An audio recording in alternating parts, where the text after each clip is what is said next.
Hey guys, and welcome back to another super fresh video. I'm Plan Eats, and this is the Plan Eats YouTube channel, and I'm so excited you decided to click on this little video today.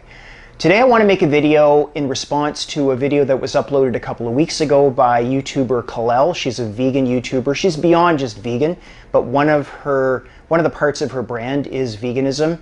And she made a video recently sort of coming clean with her audience about her trials and tribulations on a vegan diet. And I thought it would be nice to give a response to it because she did invite conversation and discussion from other vegans.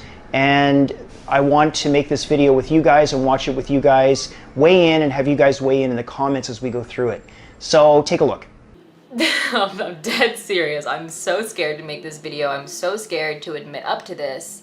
And this is a video that I've been wanting to make for like literally a year, but I don't know, I'm just so scared that people are gonna freak out on me and take away my vegan card and discredit me as an animal rights activist. And I would love to know, if you are vegan, what percentage of vegan do you honestly think you are? So first of all, the purpose of this video is not to discredit her in any way. She deserves applause and credit for what she's doing on her channel.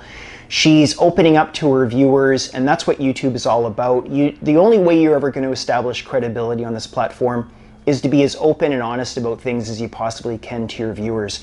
And she is spreading an important message, and in order to have credibility on that message, openness, honesty is really important. So let's follow this video together, and as we go through it, please feel free to leave comments down below and we can share our thoughts and ideas. You'd be surprised at restaurants how often they use like chicken stock in basic things like noodles or vegetables. Like it's very, very, very common. You just have to make sure that you ask your server to double, triple check.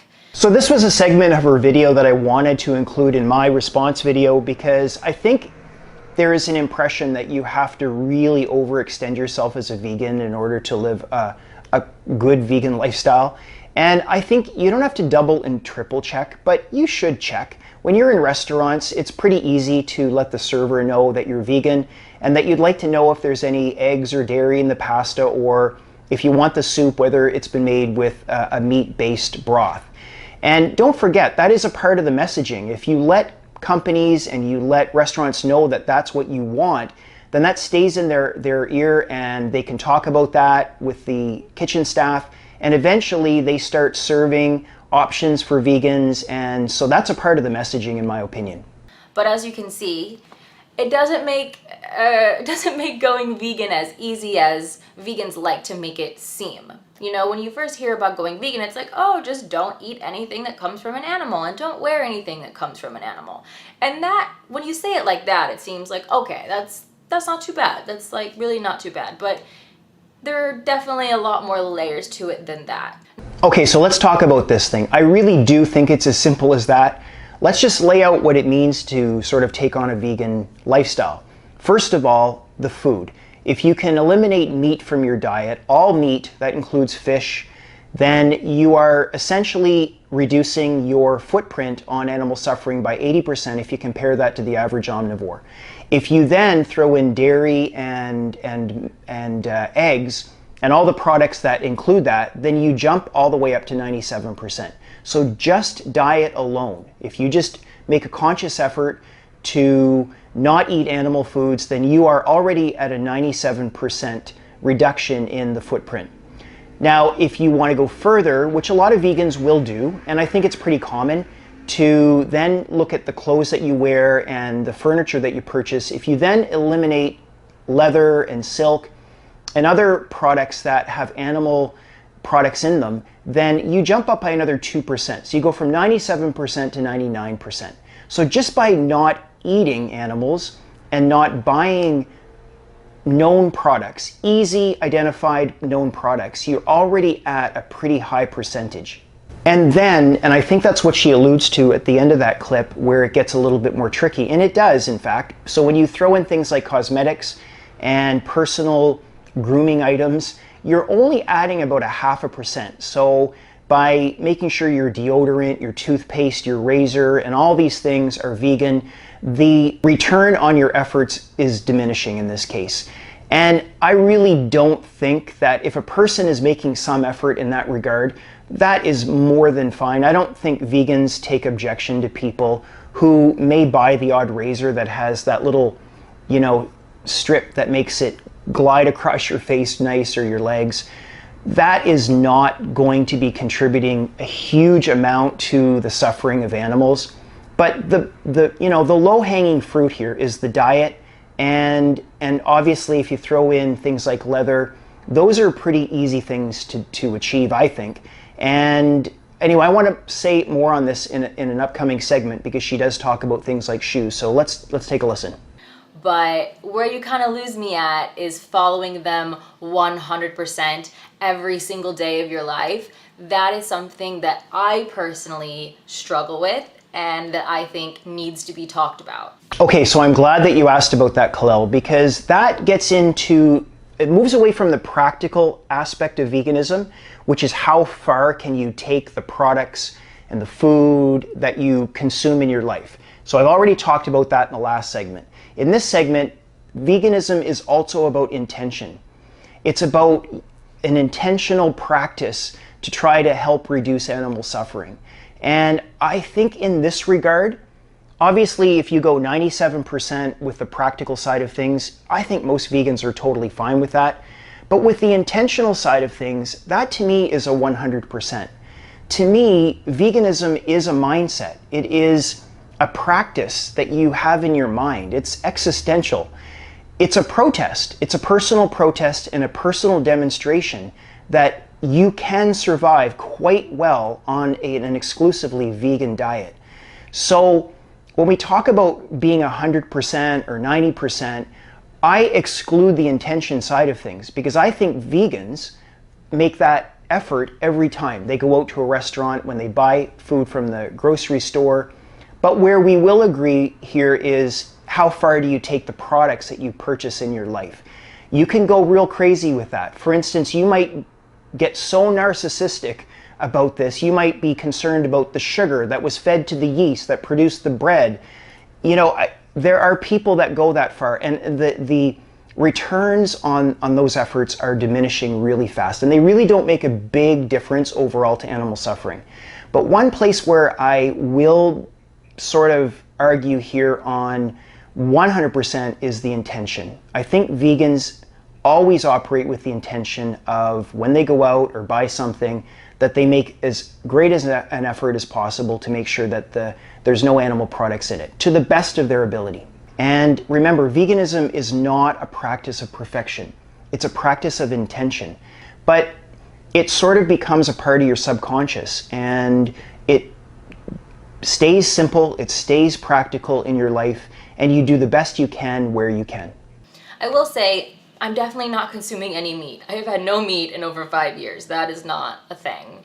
But I will admit to some of the things. So one of my things is a razor, a specific razor that I really like, my perfume, one makeup item, movie theater popcorn, and the very, very, very occasional candy bar. Doesn't feel good to admit this because, like I said before, I feel it's discrediting me as a true animal lover. Kalel, this absolutely does not discredit you as an animal lover. I mean, what you're doing on your channel and the promotion of plant-based diets is enormous and probably exceeds the aggregate of most of the vegan YouTubers collectively altogether. The last thing I want to do in this video is come across as some cranky vegan ripping her down for admitting that she has the occasional candy bar. I'm not going to do that. That would be absolutely ridiculous. I will share with you this, my own personal experience. If you are thinking of going vegan or you've been vegan for a short period of time, then know this. I don't struggle with my diet. I don't miss candy bars. I don't miss a lot of these foods that I think are available in vegan option most of the time. I had the most delicious Big Mac at Doomie's in Toronto this weekend, and I'm going to share that with you in a future video. I mean, it was delicious. And there are so many delicious foods, and most of us live in big cities where food is in abundance, and there are so many options. So The concern I have is in vegans who have a part-time experience with animal foods. It sets vegans up in sort of a hypocritical light. And again, I don't want to sound like an absolute cynic here, but there are people online and offline who want to discredit vegans. And they use these things against vegans. They say, yeah, see, you had to have that candy bar, you had to have this, because otherwise your health would have deteriorated. And again, I'm going to make this real clear. Veganism is a personal protest. It's a personal demonstration.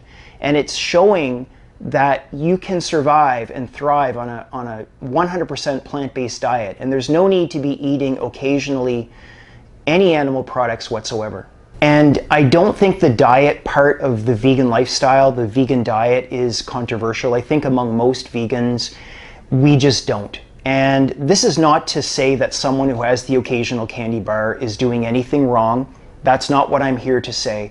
But I just, again, want to reiterate that it's not necessary and that there are lots of options out there, more and more every day, that you can choose as substitutes. I was still like clutching onto my bags and my shoes for dear life. I didn't want to get rid of them. And so many people were judging me for it. And I just wasn't ready. I don't know. I can't explain it.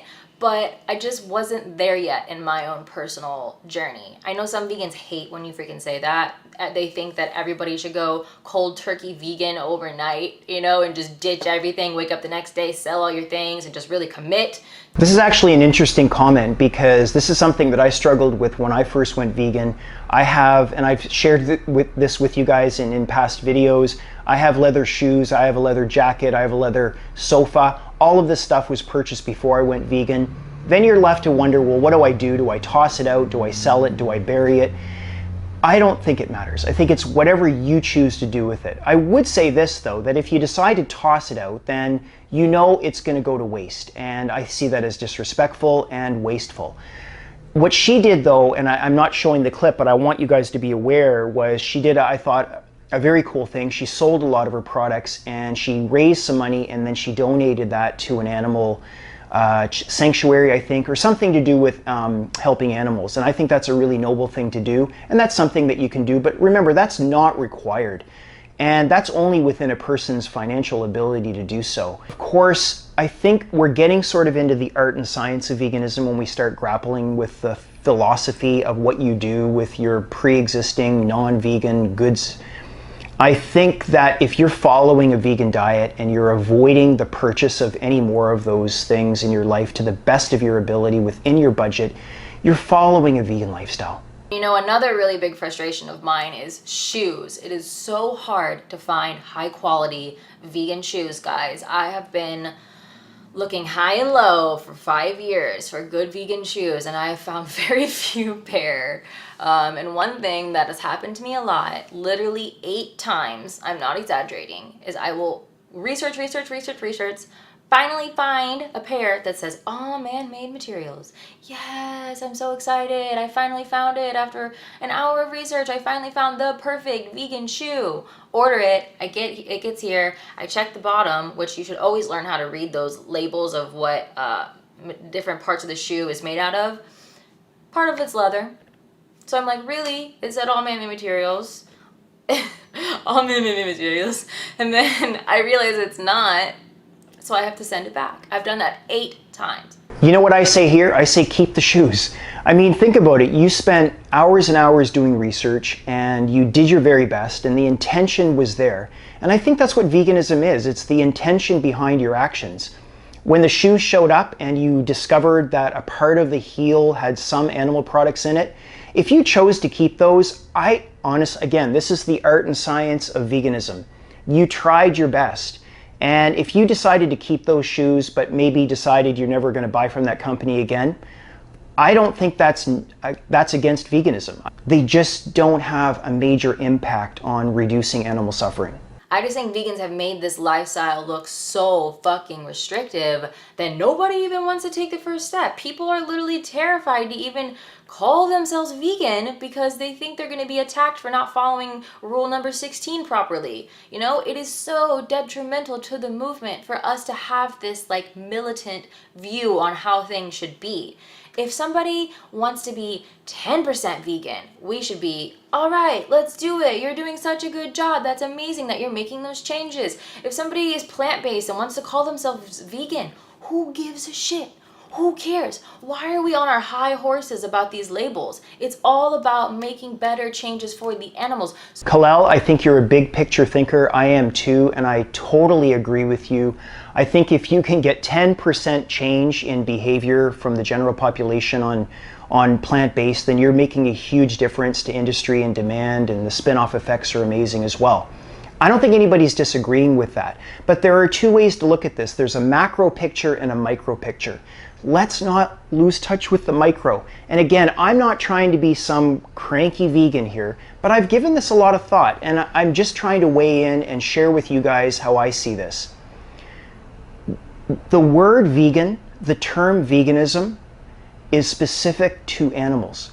The intention of veganism is to reduce the incidence of animal cruelty and suffering. And it's not time to dilute the meaning of that term.